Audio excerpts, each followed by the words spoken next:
覺得兩個人喺埋一齊咧，最緊要就係嘈交咯。如果你可以 survive 到嗰個嘈交，咁你就可以勝利。唔係每一件事都要共識，唔需要贊成，唔使話我一定要說服到你認同我。我覺得相處係 long term 啊，人係會變噶嘛。你同頭一日相處，你認識到佢嘅嗰個未必係佢全部嘅。我好記仇嘅。我覺得你好似嘈完之後，即係喺15分鐘之內，你就可以當冇事發生咁喎。做咩嗰條友係唔記得咗啲嘢？我仲記緊仇嘅。但係我會想讓你嘅一啲係啊，同埋我會覺得，佢未到嗰個 level，OK，我讓佢。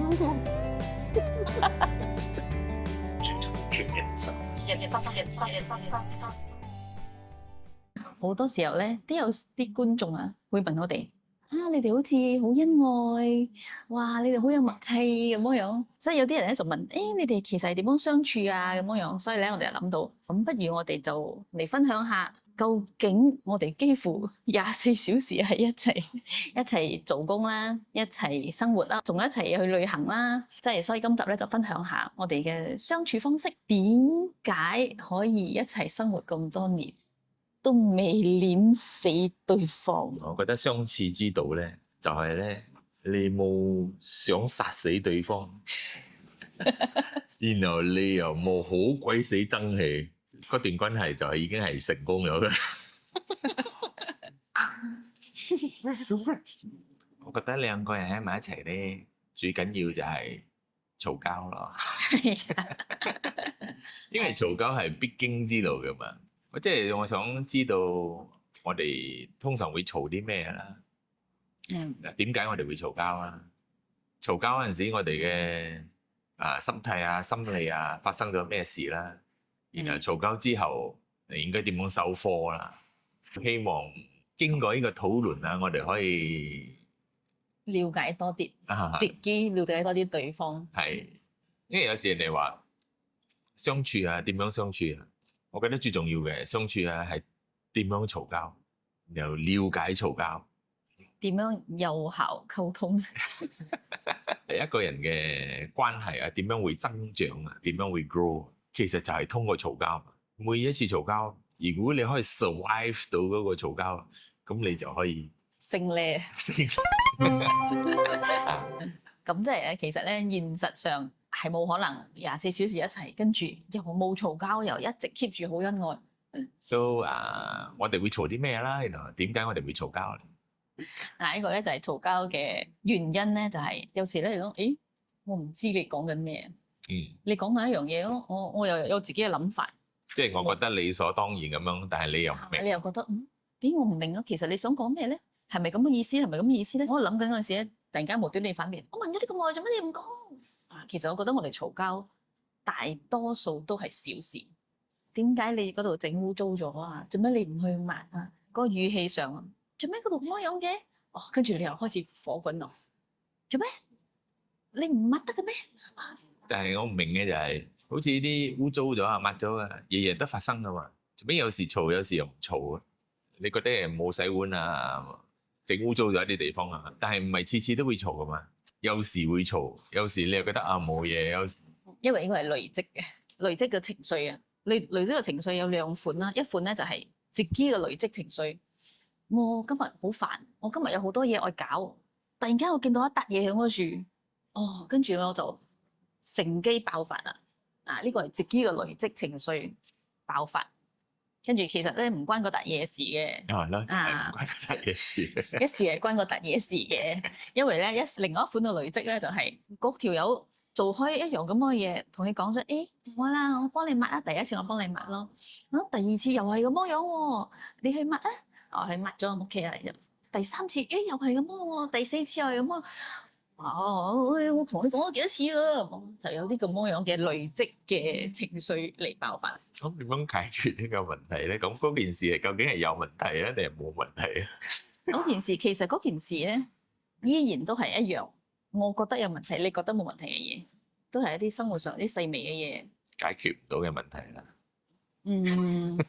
你要學識去接受咯，係咯，就好似你話有好多人啊，夫妻一齊生活嘅時候，有一個最 common 人哋成日講嘅嘢就係擠牙膏。嗯，誒，你擠牙喺中間擠係好有問題嘅，你要下邊擠翻上去，大家為咗一樣嘢嗌交。我哋冇為呢樣嘢嗌過交啦。呢個唔合邏輯噶嘛，即係你中間擠唔緊要噶嘛，because at the end 啊，你都會拉尾度轉擠晒出嚟噶嘛。at the end 嗰個牙膏始終都會俾擠晒出嚟噶嘛。有好多人係覺得佢好有問題，尤其嗰啲叫做咩啊 OCD 啊，OCD 係咯即係。有病啦。但係你咁樣咧，就有好多人同你相處唔到噶啦。所以呢個咧就係一啲生活上嘅小事。如果你連啲咁樣少少嘢咧做唔到，點同我哋相處咧？係冇？呢個就係你覺得個問題，呢個就係我好硬嘅嘢啦。我以為覺得我從細就係咁樣嘅，咁點解你有一個咁樣嘅方式？又或者啲人講下你嗰個廁所蓋啊，個女仔通常都會講，點解你唔可以去完廁所之後冚翻去？係咯，呢個我真係唔明嘅喎，點解啊？點解人哋要 complain 嗰個廁所蓋係上啊定係落啊？其實呢個咧我都係冇問題。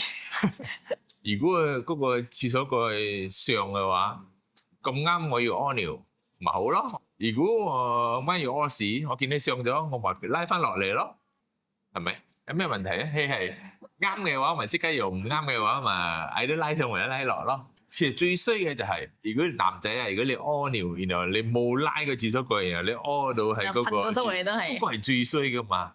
唔係你去廁所嗰陣時，嗰個蓋係上定落嘛？因為係for方便個女嘅，因為佢屙尿咧，佢又要落，然後佢屙屎咧，佢又要落，即係女仔成日會 complain 嘅嘢，因為佢覺得你冇為我設想。但係如果你轉喺男人角度，我都覺得你冇為我設想，我屙尿嗰陣時係要上噶嘛，即係對我嚟講咧係唔需要嘈嘅一樣嘢噶嘛，唔啱嗰陣時咪係咁樣順手拉翻去咁樣，即係總有一條友要顯噶嘛。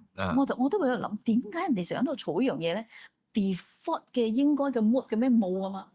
我去完廁所，我顯翻上嚟俾你。可能我想屙屎咧，你唔使顯，係咪？你屙尿嘅次數多過屙屎。我有啲嘢咧係你覺得冇問題，但係對方覺得有問題。我想講嘅係，我唔知點解佢會覺得係一個問題咯，即係我諗唔通。我都喺度諗緊呢個問題。其實為有咩事嘈交嘛？第一係小事咯，每日會發生嘅嘢。第二咧就係工作上咯。咁我哋一齊做工，其實我哋嘅性格啊，已經算係好合拍，我覺得啦。好朋友開始，大家都好了解對方。我哋係同事開始，我都有俾你省過嘅。其實男女思想已經好唔同咗噶啦。就算我哋之後覺得好朋友啊，好合拍啊咁，但係嘅思想模式啊都好唔一樣嘅。尤其一齊做緊同一個 project 啊，同一個 video 啊，覺得我諗住係咁樣樣，跟住你又諗住唔係咁樣嘅。Let's say 我哋喺度 design 緊個 profile picture。哎呀呢個唔應該咁樣樣。而家你 design 個嘢，你想表達啲乜嘢？有時咧，我哋大家都會覺得我諗嘅方法係啱嘅，即係各持己見啦。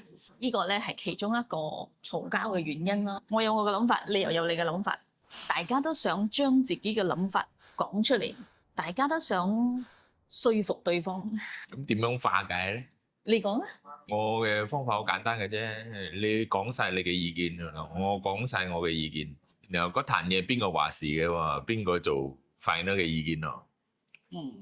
so far 咁多擺，即係我有時咧，我會講到一半，你會唔認同，或者你講到一半，我就插嘴啦，我就唔俾你講晒，因為唔係你講到呢個點嗰陣時，我已經覺得唔啱啦，唔同我嘅諗法係撞嘅，所以我就要講出嚟，你都會覺得你講嘅嘢我已經聽過晒，你以為你已經聽過晒，我哋未等對方講晒佢想講嘅嘢，我哋就插嘴，或者我哋已經諗到我點樣嚟反駁翻呢樣嘢。我覺得係我要練習去點樣嚟俾對方講晒，聽晒對方想講啲乜嘢，跟住先至再講自己嘅諗法。呢個係我哋有時做到，有時冇做到。我覺得冇嘢啦，意思即係話你會講意見，然後我話講意見，然後大家嘈，然後互相啄。at the end 你都會講晒你想講嘅嘢嘛 ，because 你嘈一邊之後就冇嘢嘈啦。可能我唔俾你講，然後你覺得你要講咁麼？一定會嘈完噶嘛。嘈完嘅意思即係話大家已經講晒咗你想講嘅嘢，我一次冇講晒㗎。如果你冇講晒，點解會停咧？呢，我覺得啦，其中一個化解方式就係 take a break。我其實真係好想講，我 deliver 唔到我個 message 出嚟。因為我想講一樣嘢，kick 嗰個人 kick，either 一時我自己嘅思想未正式運作晒，一唔係咧就係我想 deliver 嗰個 message，你冇收到啊。所以有時我覺得OK，take a break 咯，即係唔好再講咗啦。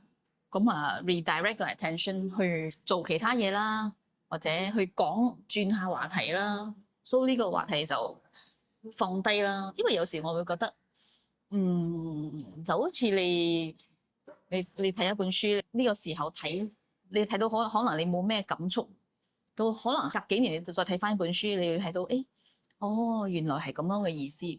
我覺得我哋嘈嘅 topic 啊，或者啲入邊嘅諗法啊，對方嘅諗法啊，呢啲可能係有時都需要時間醖釀。所以當初唔係好似你講嗰樣嘢，我接受唔到一樣嘢，我有我個諗法咁。所以有時講唔通嗰陣時咧，我覺得轉移下話題，轉移下 attention，做下其他嘢，醖釀咗之後，你會覺得我開始明白點解當初佢咁講啊！呢個係之後可能自己嘅領悟咯。講唔通嗰陣時 take a break 係好嘅。對普通嘅嘈交嚟講，我可以贊成咧，take a break，俾啲嘢沉澱下係好事嘅。因為我今日就要做完呢樣嘢，我唔可以話 take a break 沉澱下，聽日我哋再傾，唔可以，我就要 make a decision for 今日咗。所以咪講咯，你講完嘅嘢，我哋講完嘅嘢，然後我哋去嘈到冇嘢嘈咗之後，我覺得我哋唔需要 reach 一個共識嘅，寫個 consensus 嘅。總之係呢個係你嘅 project，你就做決定啦。你做咩決定都好，我都唔會話你啱定錯。邊個負責就邊個負責到底咁樣，就你話事啦。我淨係負責俾意見，聽唔聽你自己中意啊。即係其中一個解決方式。咩有時啲嘢係好急噶嘛，你就係要搞掂嘅，唔係每一件事都要共識。即係我哋做一件事啊，唔係一定要你贊成我贊成，然後我哋先事例。可能有啲事需要共識啊，唔係每一件事需要共識。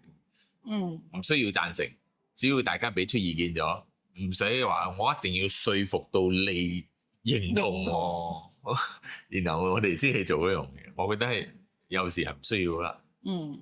而且我哋嘈嗰陣時，好多時都係唔係理據嘅問題，係情緒嘅問題。好似你會有話我態度唔好啦，我喺度鄙視或者詆毀緊你嘅 idea 啦。你覺得嗰條友樣衰衰咁樣唔尊重你，就算氣有理據都好，你都唔想聽佢。人係情緒嘅動物，尤其女人。你講我態度唔好嘅時候，我嘅角度我係會覺得我淨係講緊 fact 啫嘛，我講緊一啲道理或者一啲理據啫嘛，我冇話你啱，我冇話唔啱，但係你喺你角度啊，對應又唔係咁樣樣咯。呢個咧就係溝通嘅技巧。如果你真係掟緊 fact 嘅俾人嘅話，好難接受啊嘛。就算我掟 fact 俾你，你都好難接受。但係如果用另一種方式嚟將啲 fact deliver 俾你，因為我嘅態度情緒唔好，我 deliver 咩 fact 你都唔會理噶嘛。係啦，所以我咪講係嗰個方式咯，deliver 嘅方式，個方式係重要過個 message。咁咩方式咧？個方式就係一個令對方可以聽嘅方式咯。即係咩方式啊？所以之前我哋睇過一條片，about 好好說話。我覺得佢講得係好有道理咯。嗰個片講咩道理啊？我淨係覺得個標題好有道理啫，好好說話。但係我唔記得咗個內容係咩。即係其中一個我記得嘅咧，佢係講，好似佢都係講緊佢同佢老公交，即係講如果佢去公幹啊，你又對 family 不負責任。哇！我好火滾啊！我為呢個 family 做咗咁多嘢，就係因為我想去做我自己中意嘅嘢，我去公幹。你話我對 family 不負責任？咁我咪火滾，我就數我對 family 嘅貢獻啦。你攻擊我，咁我梗係要 protect 我自己噶啦，我真係要起降噶啦，我真係咁咧。佢所講嘅一個好好溝通咧，就係感覺上就有啲好似你要抽離嘅角色，你 from 一個第三者嘅角色嚟睇翻呢一段嘢，跟住你要問自己。佢講嘅嘢係咪真嘅咧？佢係咪真係咁樣諗咧？定係佢都係衝口而出啊？咁我係咪真係好似佢咁講不負責任嘅人咧？我係咪對呢個 family 係冇貢獻嘅咧？係咪真嘅咧？跟住你再諗清楚嗰陣時啊，其實唔係啊，佢應該都知道我對嘅 family 好有貢獻嘅，佢應該都唔係咁樣係覺得我去公幹就係對 family 唔好嘅。其實你諗清楚，唔係呢啲嘢唔係真嘅。主要意思就係你想抽離出嚟，嚟從一個更高嘅角度去睇呢一個 situation。咁你就會了解，哦，其實佢都係想你多啲時間留喺屋企啊。你諗清楚之後，你就會用一個溫和啲嘅方式。做咩咧？你唔想我去公幹啊？當你放低你唔可以起講嗰陣時，你講嘢嘅方式就會唔同。啊，我去呢個公幹係點解啦？因為我真係好想做嘅嘢啦。即係如果你冇攻擊佢，佢都唔會攻擊你。到最後老公咧係直頭幫佢 book 埋機票去嘅公幹嘅地方咁。因為我覺得啦。點解會嘈交啊？道行唔夠啊！道行唔夠，即係你控制唔到你情緒啦。prerequisite of 一段關係係大家嘅三觀相同。咁我哋嘅三觀都好相同下啦。但係我哋都會嘈噶嘛，都會情緒失控。係啊。所以咧，我咪講呢啲係 prerequisite，事實即係你嘅三觀都已經好唔同啦。開始咁，你更多機會會嘈，更多機會會情緒失控。咁但係我哋嘅 first part 已經實到有穩啲嘅基礎啦。咁相同嘅喜好啊，都純粹情緒失控啦。因為溝通係一個好重要嘅嘢，兩個人相處就係講溝通嘛。所以所謂嘅道行唔夠就係，當你一切嘅底打好咗，但係當一啲事發生，你都會爆發。咁咪真係道行唔夠咯。但係如果你真係識得深呼吸、平靜翻，聽清楚對方講乜嘢，諗下自己其實想講乜嘢，我應該點樣講？因為其實嗌交都係情緒嘛。係啊。你要 control 到你嘅情緒，咁你先可以 deliver 好嘅 message。哇！你調翻轉我不忿，你點樣調解你自己化解呢個情形？我覺得。要 train 嘅就係個道行。咁點樣咩係道行？點樣 train 道行啊？Meditate 係其中一個方式，我覺得啦。咁你覺得咧？我覺得其中一個我哋嘈交嘅根源就係，我覺得我係啱。然後你又覺得你係啱，所以我哋會嘈咯。我咁樣係啱嘅。你咁係啱嘅，然後嗰個嘢會 escalate 㗎嘛，然後一直上，然後你冇發覺有時嘈交會到一個狀況就係我一句，然後你一定要加翻一句，然後我要再加一句，然後你一定要再加翻一句，咁就尾揾尾了。咁呢個嘢點樣停咧？就其中一條友發覺。我哋喺度加嚟加去，或者其他人覺得會呢個嘢要停咧，就係唔好再加多一句。然後你唔好再加多一句嘅時候，你發覺對方再加多一句，然後你又氣憤。所以我咪講道行唔夠咯，呢個就係道行唔夠。我唔中意你講道行唔夠，因為係太過飄渺咗。To me, there's not an actionable term。一定要講下點解道行唔夠啊？咩係道行啊？咁我可能會清楚一啲啊。道行唔夠係因為我哋冇覺察，冇察覺自己嘅情緒變化，咁所以我哋先至俾個情緒 override 咗嘛。所以你先你一句，我又再加一句，你一句我再加一句，因為我哋嘅情緒講嗶嗶嗶叫咗嘛。所以如果你 train 翻你道行夠啲嘅話，你會察覺到，其實佢唔係咁嘅意思嘅。其實我都唔係有心啄佢嘅，但係你要喺嗰個時刻入邊，你要醒咗，你知唔知？係咯，所以就係要 train 去察覺自己嘅情緒，察覺到嗰個變化，察覺到呢個情形，再繼續落去會鬧得更僵，係解決唔到個問題。有時我會察覺到，我點樣察覺到咧？因為我見到你爆發，你已經失控。我都會察覺到，然後有時我都會察覺你察覺到我察覺，因為有時我會爆發咗之後，然後我發覺你冇出聲，然後我就知道你察覺到我，察覺到。所以呢個就係 train 緊大家互相察覺啲嘢。所以頭先我話 take a break 嘅意思就係有時我會察覺到呢啲嘢嘅話，咁我就嘗試去 redirect 佢第啲嘢。我覺得嗰個情緒失控係一個 side effect。問題係你覺得自己啱。如果你覺得自己啱嘅話，咁你就唔會讓步嘅啦。然後對方就係錯嘅啦。所以嗰個好好說話嗰個，佢就係講你要正式 analyse 究竟邊樣嘢係真嘅，係咪真嘅啊？你自己覺得你係啱嘅，係咪真係你諗清楚，或者你退一步嚟睇？如果佢一味咁樣講你係唔啱，或者佢一味講得佢嗰隻先係啱，咁其實佢係咪真係啱咧？我一味覺得自己啱，我要察覺我係未必啱。呢個就係一個導行啦。我有時未夠導行去察覺呢樣嘢嗰陣時，我都會堅持己見。我小晚都覺得係佢未諗清楚啫，係佢未諗通。呢個都係其中一個咧，我會放低就係講，算啦，佢未諗通啫，佢等佢遲啲諗通咗就得。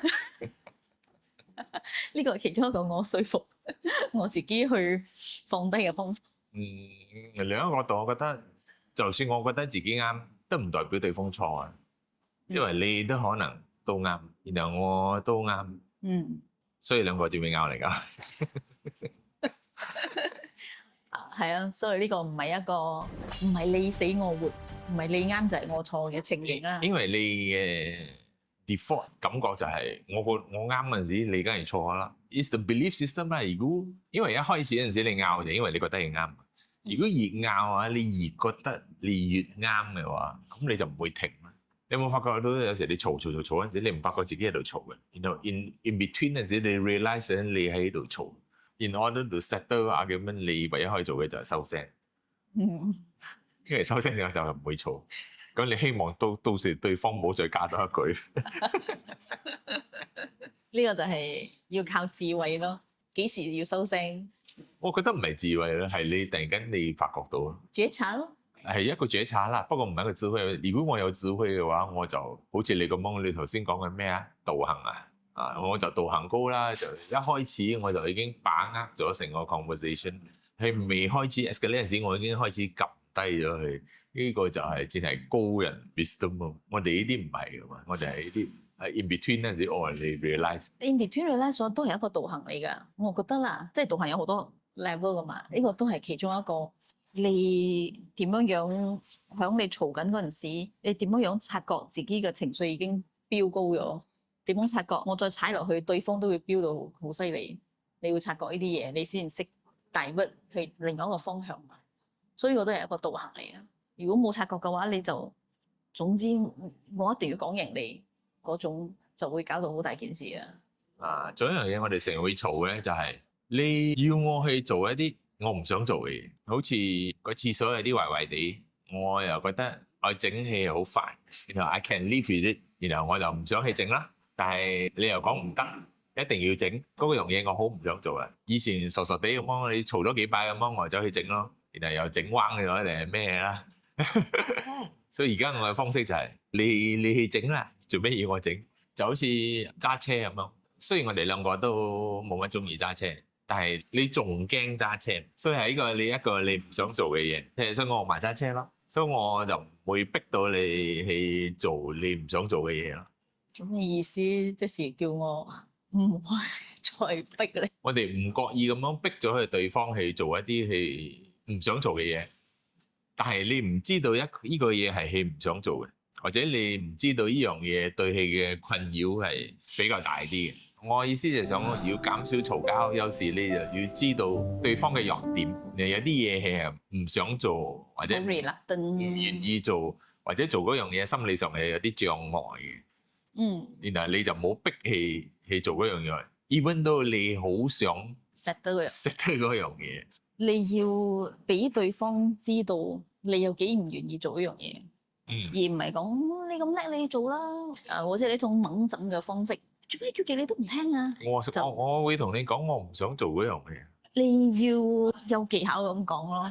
如果你講我唔想做嗰樣嘢，我最唔中意就做呢樣嘢，你唔好再叫我做呢樣嘢。我好清楚咁同你講，呢種咁樣嘅方式咧，哇！你啲對方聽到我，咁你分明推卸責任啫，係嘛？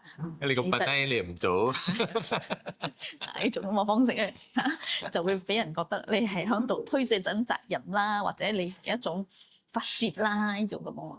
但係如果你用我另一種溫和啲嘅方式，其實咧，你成日叫我揸車，我即係講其實如果尤其男人啊，如果你 show 你嘅軟弱嘅一面，有時你都會噶嘛，有時你都會好似狗仔咁樣挨響度。跟住我講 OK 啦，我今次我搞啦，乖啦咁樣啦。咁即係呢個問題嘅起因就係因為你唔夠了解你嘅另一半。我覺得相處係 long term 啊，尤其你越嚟越長嘅時間嘅話，人係會變噶嘛。即係人有一啲心理上嘅變化啦，或者一啲生活上啊，或者思想上好多嘢都有好細微細微慢慢變緊嘅。你同一個人相處，你唔係講你同頭一日相處，你認識過佢嘅嗰個佢就係佢嘅全部，所以你慢慢發覺到，原來佢好唔中意呢樣嘢喎，原來佢好中意呢樣嘢喎，原來佢由唔中意嗰樣嘢變到佢幾中意嗰樣嘢喎，又或者佢原本好中意呢樣嘢，而家原來佢已經唔中意咗喎。之類有啲咁樣嘅變化，你長時間相處嗰陣時，你會發覺到呢啲嘢。所以佢有幾抗拒一樣嘢啊？你可能都係慢慢有啲事發生嗰陣時，你先發覺到㗎嘛。一樣嘢壞咗，然後我唔想做，我做啊，或者我叫你做，然後你經過考慮之後啊，你都打算唔去做，因為嗰個 effort does not worth 嗰個 solution 啦，我估啦係咁樣啊，所以我哋兩個都冇做。有一個情況就係我唔可以做，然後我叫你做，但係你又唔想做嗰樣嘢，但係你又要堅持嗰個 soft 嗰樣嘢，所以你會再逼翻我做。會啊，所以就一直嘈啊。會啊，因為我覺得呢個就係一個 expectation 嘅問題啊。有時我啲人係我會 expect 你去做，好似啲家居嘅呢啲水喉壞咗啊，或者啲門鎖壞咗啊，燈換呢啲咁樣嘅嘢咧。我嘅 expectation 咧就係男嘅會做嘅，所以我會覺得，呢啲嘢，我都唔識點樣搞，你識啲㗎嘛？電器嘅嘢或者啲咩啊，我感覺你識啲。即係調轉嚟講啦，如果你冇煮飯嘅，我又 expect 你去煮飯咧，咁唔會有一個問題咩？你都話我都仲要翻工啊嘛，邊度有時間煮飯啫？但係我又覺得你應該做女人應該做嘅嘢就係煮飯咯。咁又都會 create 一個問題出嚟噶嘛？係啊，呢個會啊。我有一種咁嘅認知，我覺得你應該要咁樣，或者你覺得我應該要咁樣。男嘅覺得女嘅應該咁樣，女嘅覺得男嘅應該咁樣。呢個就係 expectation cause 到嗰個失望。係啊，其實人唔開心都係嗰個 expectation 咯。係咯，呢個 expectation 同埋一個要求咯。即係有時你會要求對方咁。一個關係啊，最舒服嘅情況之下，然後我做我嘅嘢，然後你做你嘅嘢，狀態開始唔舒服嘅時候，就係我開始要求你做一啲嘢，然後你又開始要求我做一啲嘢，因為要求唔係無價嘅。如果你叻啲嘅話，咁你要求對方做嗰樣嘢嗰陣時，你令到對方做得舒服，咁你咪叻啲咯。道行啦。但係我會成日都覺得，如果你向我發出更多嘅要求嘅時候，我就會向你發出更多嘅要求。係啊，所以呢個又 back to 道行咯。即係當你察覺到呢啲嘢嗰陣時，你覺得都係美玩美聊嘅嘢嚟嘅。但係你望望有要求嗰時，你會覺得你就應該咁樣做噶嘛？你會要求男嘅就應該養家噶嘛，女嘅你就應該顧家噶嘛，你就應該識得煮飯湊細路啊嘛。但係喺正常生活度未必係咁樣噶嘛。男嘅未必可以為家庭帶人收入，女嘅未必好扮咧煮飯湊仔噶嘛。你要睇清楚，同你一齊生活嘅呢個人，你係可以點樣一齊生活落去？因為我哋都見過個男嘅係持家有道嘅，女嘅出去打拼街咁冇問題咯，即係佢嘅 role 調轉啫嘛。嗰個女嘅都唔會 expect 嗰個男嘅去賺錢，呢個男嘅都唔會 expect 嗰個女嘅去煮飯啊。咁所以咪就係你要揾一個啱你嘅人咯。即係如果你識嗰個男嘅好中意留喺屋企做屋企啲嘢嘅，咁嗰個女嘅 expect 佢走出去出邊打拼，啊，咁咪係啦，撞咯。Before 你結婚嗰陣時，你都需要認清楚對方係咪一個可以同你夾得嚟，即係 at least 你唔會有一種思想上嘅衝突啊，就係覺得誒你 expect 我要生仔嘅，其實我唔係，我係唔想生嘅。你要大家有一個共識先，你先至繼續你哋嘅關係咯。如果唔係就更多機會去產生摩擦。咁其中一個我覺得可以點樣解決或者即係講嘈交嘅之後點樣解決嗰個？啊，因為之前有講過，我覺得係好似 take a break 啊。仲有一樣嘅咧，我覺得幾重要嘅嘢就係忘記。嗯，我印象中，我哋應該冇試過隔夜仇。而家我問你啦，你諗翻起我哋最近一次嘈交，我哋嘈緊啲乜嘢？所有嘅嘈交都係冇意義嘅，即係話個 the content itself is not important at all，but somehow you just 嘈啫。其實我頭先我有試下諗，我哋最近一次嘈交係嘈緊啲乜嘢？我真係唔記得。我哋講呢個話題嗰陣時，我係諗，我會記得嗰個情景，我哋喺度嘈。哦，個樣啊，啊，個樣啊，嗰個心情啊，係點樣？但係我唔記得我哋嘈緊咩。所以我係覺得忘記係其中一種方式啊，或者應該係講下我記性唔好啊，即係我哋冇記仇，我哋唔會記住你3年前就係因為咁樣嚟鬧我啊，或者你尋日你咁樣嚟指責我，我都冇咁嘅印象，所以我覺得唔記仇啊，或者冇隔夜仇啊，或者容易忘記啊，或者啲 negative energy 啊呢啲啊，你忘記咗佢嘅話，都係其中一個解決方式。我覺得呢樣嘢你笨呢啲啦，我好記仇嘅。我覺得你好似嘈完咗之後，即係喺15分鐘之內，你就可以當冇事發生咁咯。有時我睇翻，我呢度好 surprise，做咩嗰條友我係唔記得咗啲嘢，我仲記緊仇嘅，我仲喺度嬲緊嘅。我講話你見到呢位嗰條友都扮冇嘢啦，我話我話扮冇嘢咯。呢個就係化解嘅，係啦，你嘅心入邊有鬱結。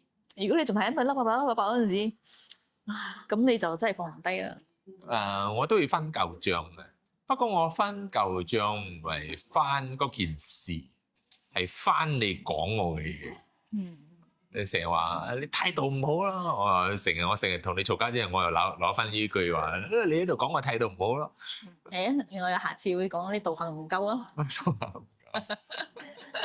你話我態度好，話你個態度唔好啦。其實所謂態度唔好，即係你情緒高咗，即係你講嘢大聲咗，你諗住你講緊道理，其實你喺度惡咗啦，定係有責怪對方嘅意思？收聲咯。第一個意識到要應該收聲嘅話，嗰個嘈交咪結束得愉快咯。不過我始終就覺得嘈交都係要嘈翻幾句先。你太早收聲係唔得嘅，太早收聲咧，你哋就喺度逃避緊嗰個問題。所以你一定要嘈，等大對方都要講嘅嘢講得七七八八咗之後，你覺得或者你覺得情緒失控啊之後，你又收聲。仲有，如果你諗住講道理可唔可以解決嘈交咧？我覺得係可以嘅，不過成功率好低。有時我講到一啲嘢之後啊，我講贏你咗，你竟然接受咗我嘅argument度，有冇覺得自己好叻？係咯，竟然講道理得嘅喎，我都覺得好神奇。但係我 but most of the time 都唔 work 㗎啦，因為你要講道理啊，第一你要有口才，第二你真係有好多料啊，即係你有好多 fact，即係你講出嚟嘅嘢都係 fact knowledge 啊、智慧啊、人定實地，講到竟然對方信服喎。講得人哋通嗰陣時啊，講到對方想聽嘅嘢。因為有時人哋講嘢啊，我哋都係講由我嗰方面一直出發。如果你係即係你嘅角度咁樣睇翻我咁樣嘅樣嘅話，咁樣嘅呢個成功率會高啲咯。即係你以男人嘅角度咁樣講，你又出埋如果女仔嘅角度咁樣睇，咁埋同一件事。所以呢啲就係嘅技巧咯。道理本身係一個 fact，決定呢樣嘢係咪真係有道理咧？其實係睇你點樣灌輸個思想俾對方，你點樣講得明、講得通嘅話，你要 from 對方嘅角度去諗呢件事。首要條件都係大大家唔好俾呢個情緒影響先。嗰啲我嗰陣時啊，係一個好掹憎嗰陣時啊，你講得幾有道理都好，我係聽唔入咗嘅。仲有最後就係、因為你嘈交陣時，你一句我一句，你一句我一句。點解你會加多一句咧？因為你 want to have the last word 嘛，你想證明自己啱。Stop the argument 就係 don't try to have the last word。因為你講咗一句之後，我諗到一條嘢，我想反駁你啊，你有一字想講出嚟，不過你就係為大局，你就唔好講。呢個就係讓步啊，唔係話讓步咯，即係放低咯。唔係我咁樣做嘅原因，唔係因為我想讓你，因為我覺得個大局，即係我哋嘅關係重要過我啱或者你錯或者之類咁嘅嘢。而且我都發現咗嗰個 argument 其實係冇意思，唔係因為我想讓你。但係我會想讓你嘅一時係啊，我有時咧我會安慰自己啦，同埋我會覺得佢未到嗰個 level，OK，我讓佢。覺得我未夠班，唔識嘢。未夠班，佢遲啲佢會明白㗎啦。啊，就好似你對住一個細佬哥咁，你覺得講極佢都唔明，等佢大啲佢就識㗎。呢個咧都係其中一個我會自我安慰嘅方式啦。我會覺得算啦，呢個時候大家嘅 frequency 未升到，我俾佢贏，或者我俾佢覺得自己有道理先。你覺得佢比較啱我，下次我更加任意妄為。跟住咧，我會諗辦法俾你反食。而家放開下，遲啲再報仇。係啦，係呀，咁樣啱咩？啱。咁我問你啊，你覺得要一段感情可以長久咁行落去，最重要嘅3樣嘢係咩？下期再傾。